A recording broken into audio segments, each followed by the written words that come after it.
For those who do not know, Attack on Titan Season 3 has been confirmed to be 2018. Okay, so next year we are getting a new Attack on Titan. I think the approach they are trying to come at is that they want a new season every single year, so at least we get one season every single year. But don't quote me on that. All I can confirm is that season 3 is coming in 2018. This episode was kind of emotional in a way because of the way we saw Hannes get eaten. Now, to be honest with you, this is not exactly how it happened in the manga, or at least the order has been switched around, so that is definitely something they do for the episodes compared to the manga, to make a few things a little bit more, you know, emotional or impactful for the audience. So the review is going to be different because I'm going to be reviewing the most iconic scenes that happened in this episode and not exactly everything that happened, because a lot of the Ymir stuff is not really important, or at least I will just give you a short summary of what Ymir is thinking and what she wants. So let's start at the beginning where we have Hannes who saves Mikasa and Eren, right? So obviously he tries to save Mikasa and Eren, and he's trying to stop the Titan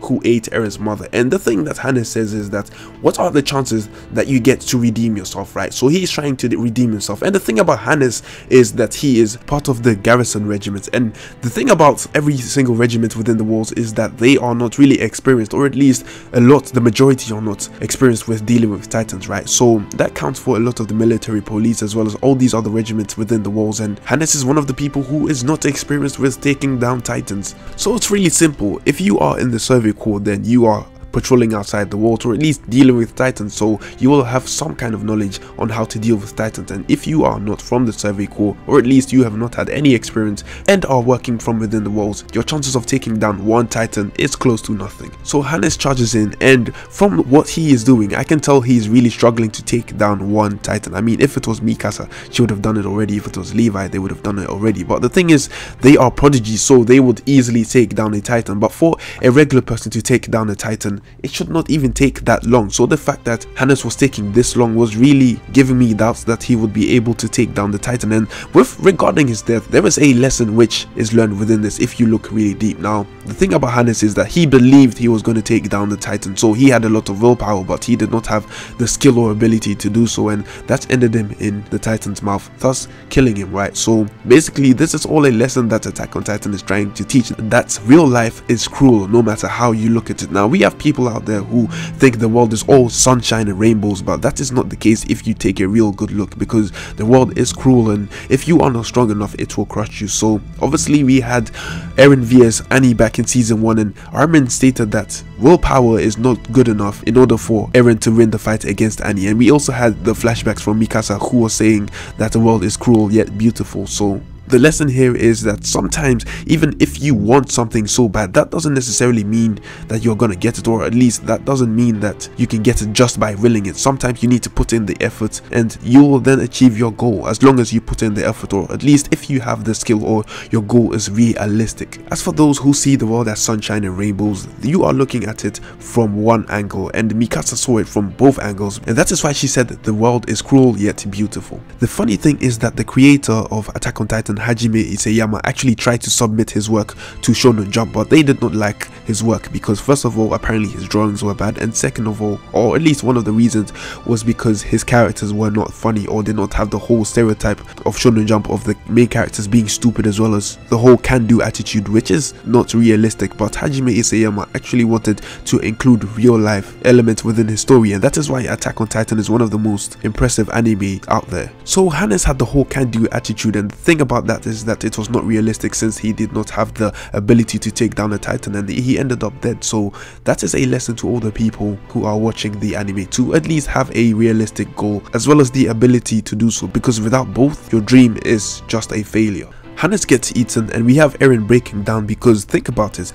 everything that has happened so far, all his problems are right in front of him. We have the people who caused his mother to die, as well as other people in the Shiganshi in the district, as well as the Titan who ate his mom. So all his enemies and every single one of his goals are right in front of him, and he could not do anything. So he breaks down and starts crying, and we have Mikasa who tries to point out the good out of the bad. And the good thing about every single thing that has happened on Eren's journey is that he has saved quite a lot of people people, and that counts for something. And one of those people is Mikasa, and she thanks Eren for giving him the scarf. And if you do not know, a red scarf is used to symbolize the red strings of fate, meaning that whoever you wrap it around is actually bound to you for the rest of your life. And this is mostly used in marriage, so maybe this is symbolism that Mikasa is going to end up with Eren, since Eren wrapped it around Mikasa and Mikasa accepted it from Eren. And while Mikasa is giving her speech, she is closing in on Eren, trying to kiss him, and then what happens is Eren pushes her away, but they really did not show that part in the anime for some reason. Eren punches the Titan and then something activates. Whatever it is, it caused Eren to command the Titans to eat the Titan that ate Hannes. So obviously the Titans are eating Hannes, and then we have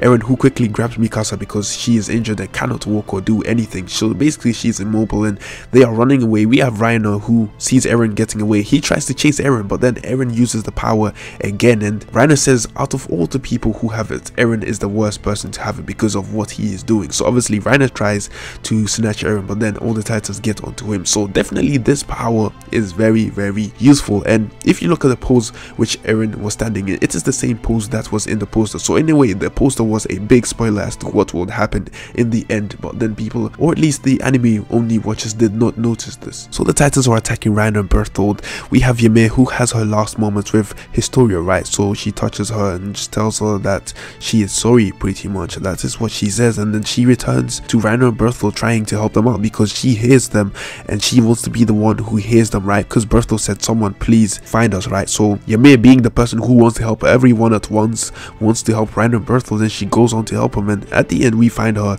raising her hand to the moon. I really felt sorry for her, but at the same time, you know, she is a person trying to live up to her name Ymir, which in that world means that she's someone that helps. To be honest with you, the climax wasn't really all that, you know, special as I thought it was gonna be, because we have Connie who learns about his parents being, you know, turned into Titans and stuff, and that is pretty much it. We have a conversation with Eren, Jean, Armin, and Mikasa, who are just sitting there just listening and talking. But the best reveal I think at the end was who the Beast Titan is, or at least we heard the person say one thing, right? So that is pretty much it. That is the episode, or the conclusion for season 2. Now season 3 is going to be different from season 2 is all I can say, but if you really want more, then I suggest you just read the manga, because season 3 is going to be way different than season 2. So that has been my overall review for Attack on Titan season 2. Let me know in the comment section down below how you find the entire season for the anime only watchers. So let me know if you are an anime only watcher, so I know